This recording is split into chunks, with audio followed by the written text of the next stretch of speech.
आज मैं एक ऐसे विषय पर बात करूँगा, जिसे हमारा समाज ना तो खुलकर बोलता है, ना स्वीकार करता है, लेकिन जो आज भारत के करोड़ों युवाओं की ऊर्जा, उनकी महत्वाकांक्षा और उनके भविष्य को चुपचाप धीरे-धीरे खोखला कर रही है। मैं बात कर रहा हूँ काम वासना के दास बन जाने की, अश्लील सामग्री की लत की और उस एक आदत की, जिसे लोग कमरे की चार दीवारों में छुपाते हैं और सोचते हैं कि इससे कोई फ़र्क नहीं पड़ता। पड़ता है, बहुत गहरा फ़र्क पड़ता है। एपिक्टेटस, जो एक दास थे, महानतम दार्शनिकों में गिने जाते हैं, उन्होंने कहा था, जो इंसान अपनी इच्छाओं का दास है, वो चाहे सोने के महल में रहे, वो एक बंधुआ मज़दूर से ज़्यादा कुछ नहीं है। सोचो, तुम्हारे पास फ़ोन है, इंटरनेट है, दुनिया की हर जानकारी तुम्हारी उँगलियों पर है और उसी फ़ोन से, उसी इंटरनेट से तुम एक ऐसी चीज़ देखते हो, जो तुम्हें हर बार थोड़ा और कमज़ोर बना देती है, हर बार थोड़ा और खाली। यह खालीपन झूठ नहीं है, यह तुम्हारा इमेजिनेशन नहीं है, इसका एक वैज्ञानिक कारण है और उससे भी पुराना एक दार्शनिक कारण है। आधुनिक न्यूरोसाइंस कहता है, जब कोई व्यक्ति बार-बार अश्लील सामग्री देखता है, तो उसके मस्तिष्क में डोपामाइन का एक कृत्रिम तूफ़ान आता है। वो तूफ़ान असली नहीं होता, वो एक सिमुलेशन है। जैसे नमक का पानी पीकर प्यास बुझाने की कोशिश। जितना पियो, प्यास उतनी और बढ़े। धीरे-धीरे ब्रेन की रिवॉर्ड सिस्टम इतनी ब्लंट हो जाती है कि असली जीवन की कोई भी उपलब्धि, कोई एग्ज़ाम क्लियर करना, कोई गोल हासिल करना, कोई रिश्ता, उसमें वो सैटिस्फैक्शन नहीं मिलता, जो मिलनी चाहिए।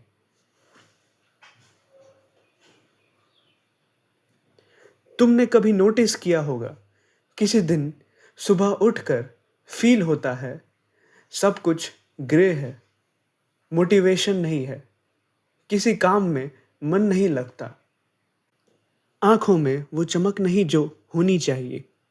यह डिप्रेशन नहीं है, यह तुम्हारे ब्रेन का वो हाल है, जब उसे बार-बार छोटी स्टिमुलेशन दी जाती है और असली जीवन उसके सामने फीका पड़ जाता है।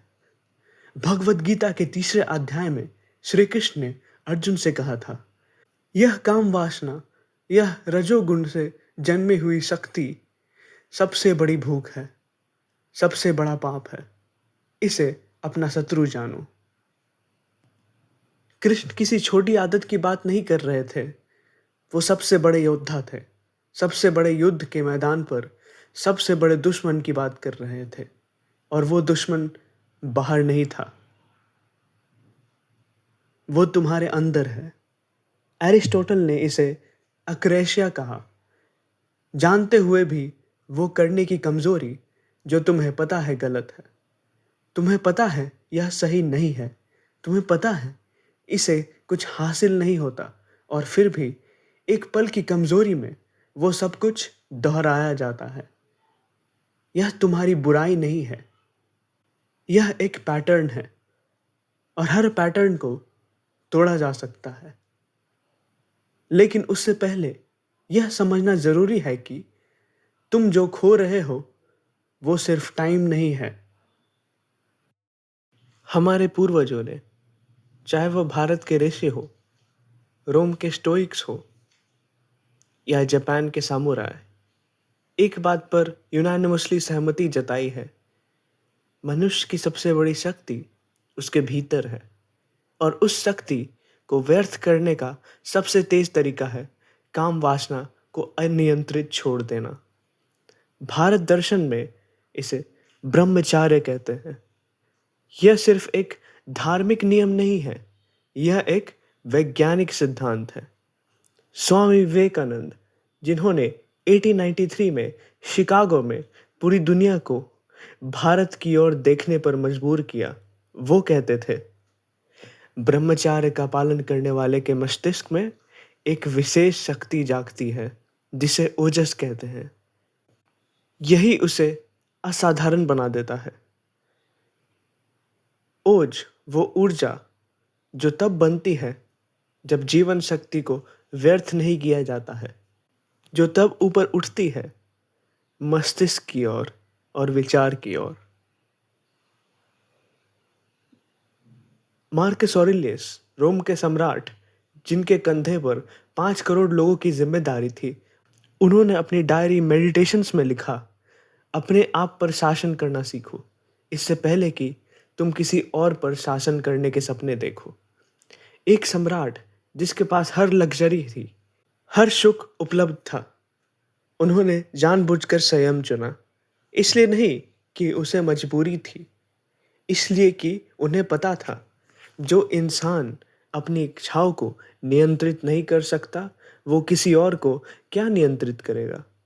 सेनेका ने अपने पत्र में लिखा, इंद्रियों का भोग एक क्षण का सुख देता है, संयम एक जीवन भर की शक्ति देता है। अब आओ सामुराई की तरफ। मियामोतो मुसाशी, जिन्होंने अपने जीवन में 60 से अधिक दृढ़ लड़े और एक भी नहीं हारे, उन्होंने द बुक ऑफ 5 रिंग्स में लिखा, अपनी इच्छाओं का दास मत बनो, इच्छाओं को अपना हथियार बनाओ। वो जीवन भर ब्रह्मचार्य के करीब रहे।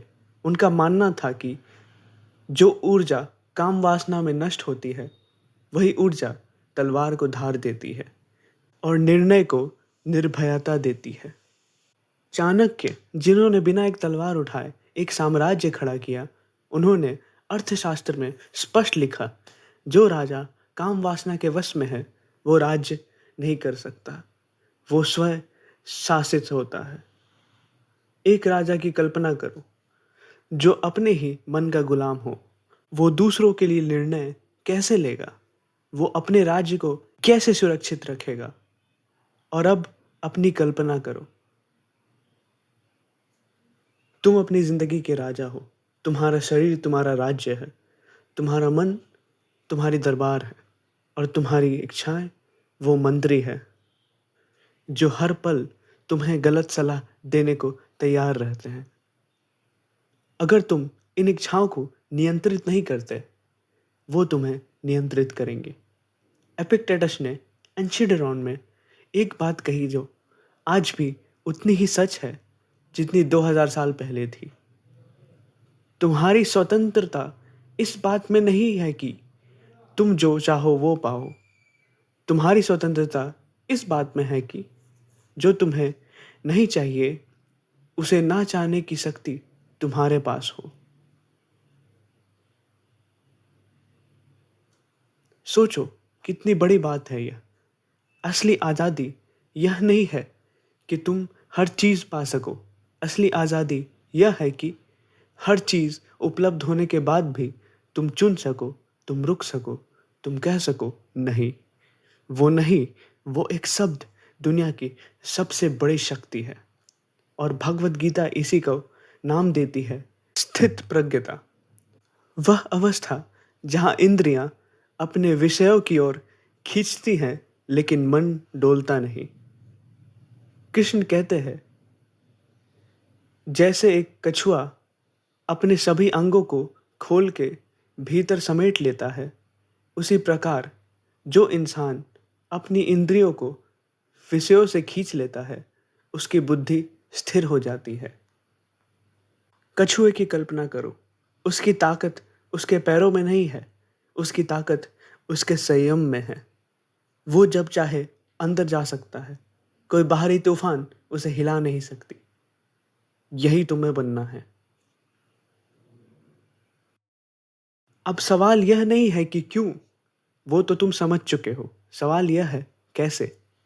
और यहाँ दर्शन शास्त्र सिर्फ थ्योरी नहीं देता, वो एक रास्ता देता है। स्टोइक्स ने अपने जीवन को 3 प्रिंसिपल्स में बांटा था। पहला, परसेप्शन, तुम चीज़ों को कैसे देखते हो। दूसरा, एक्शन, तुम क्या करते हो। और तीसरा, विल, तुम जो नहीं बदल सकते उसे कैसे स्वीकार करते हो। इस यात्रा पर पहला काम है परसेप्शन बदलना। जब भी वो पुरानी इच्छा उठे, रुको, 1 सेकंड के लिए रुको।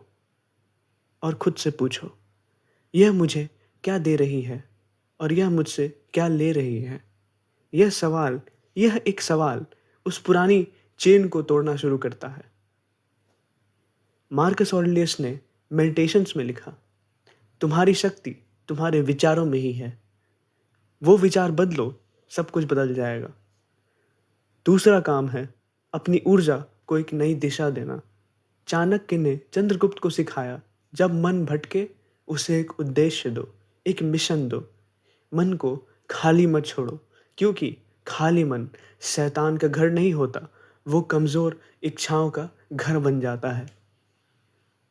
जब तुम पढ़ोगे, जब तुम व्यायाम करोगे, जब तुम कुछ बनाओगे, वो ऊर्जा जो पहले व्यर्थ होती थी वो वहाँ जाएगी और तुम खुद महसूस करोगे, 1 हफ्ते में, 2 हफ्ते में, कि कुछ बदल रहा है।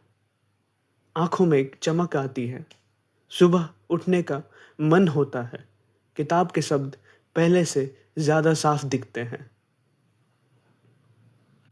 यह मेरी कल्पना नहीं है, यह उन लोगों का अनुभव है जो इस रास्ते पर चले हैं, और यह उन दार्शनिकों की शिक्षा है जो हज़ारों साल पहले ही यही सच जान चुके थे। तीसरा और सबसे ज़रूरी काम, खुद के लिए ईमानदार होना। सोक्रेटिस ने कहा था, बिना जांचा हुआ जीवन जीने के योग्य नहीं। हर रात सोने से पहले खुद से पूछो, आज मैं अपने उस वर्जन के करीब था जो मैं बनना चाहता हूँ या दूर? सिर्फ एक सवाल, कोई गिल्ट नहीं, कोई सेल्फ पनिशमेंट नहीं, सिर्फ एक ऑनेस्ट जवाब।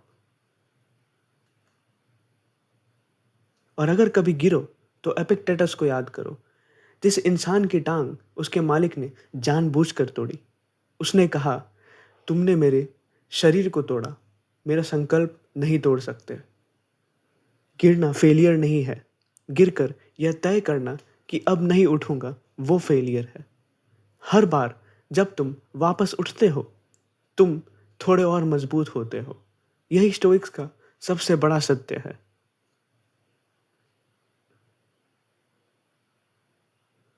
अब मैं तुमसे एक बात कहना चाहता हूँ, सीधे। तुम इस वीडियो को देख रहे हो, इसका मतलब है तुम्हारे अंदर कुछ है जो बेहतर होना चाहता है। वो हिस्सा जो थक गया है, उस खालीपन से, उस गिल्ट से, उस रेपिटेशन से। वो हिस्सा सच्चा है, उसे सुनो। भगवद गीता में एक श्लोक है जो मुझे हमेशा याद रहता है। कृष्ण कहते हैं, अपना उद्धार खुद करो, खुद को नीचे मत गिराओ। तुम्हारा सबसे बड़ा मित्र तुम खुद हो, और तुम्हारा सबसे बड़ा शत्रु भी तुम खुद हो। यह यात्रा किसी और के लिए नहीं है, किसी को प्रूव करने के लिए नहीं है, किसी ट्रेंड को फॉलो करने के लिए नहीं है। यह तुम्हारे लिए है, उस वर्जन के लिए जो तुम बन सकते हो। स्वामी विवेकानंद ने कहा था, उठो, जागो और तब तक मत रुको जब तक लक्ष्य प्राप्त ना हो जाए। वो लक्ष्य एक एग्ज़ाम नहीं है, ना ही एक जॉब है। वो लक्ष्य तुम हो।